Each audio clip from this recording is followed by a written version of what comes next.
जर तुम्हाला लक्ष्मी देवीची कृपा आणि भगवान विष्णूचा आशीर्वाद हवा असेल तर रमा एकादशीच्या दिवशी हे 5 गोष्टी नक्की करा. रमा एकादशीचा दिवस लक्ष्मी नारायणाला प्रसन्न करण्याचा सर्वात शुभ दिवस मानला जातो.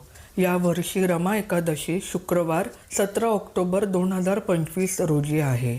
सकाळी ब्रह्ममुहूर्तात उठून स्नान करा आणि उपवासाचा संकल्प करा.